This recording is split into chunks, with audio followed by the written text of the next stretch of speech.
একটি ছোট্ট গ্রাম, গ্রামের নাম বকুলতলা। সেই গ্রামে রাহুল ও সোমা নামে দুজন বন্ধু থাকত। একদিন সকালে রাহুল ও সোমা স্কুলে যাচ্ছে।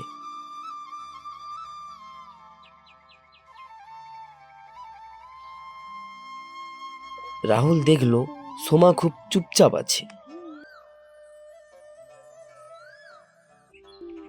রাহুল বলল, সোমা তুই চুপচাপ কেন রে?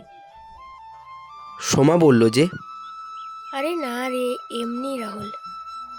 রাহুল ও সোমা এবার স্কুলে পৌঁছালো। রাহুল ও সোমা মিলে দুজনে একসঙ্গে ক্লাস করলো। তারপর হাফ টিফিনে রাহুল দেখল যে সোমা খাবার জন্য কিছুই আনেনি।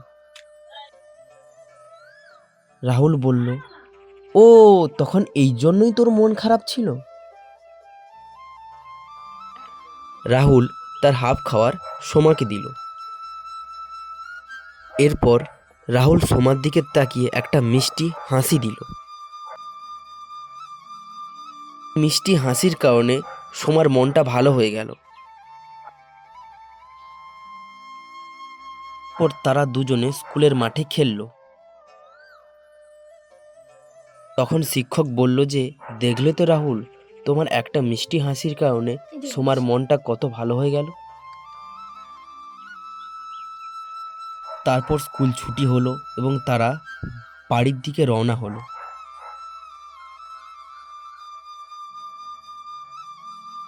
রাহুল বলল, কি রে সোমা, তুই আজকে কোনো খাবার আনিসনি কেন রে? তখন সোমা বলল যে, আজকে আমার মায়ের শরীরটা খুব খারাপ।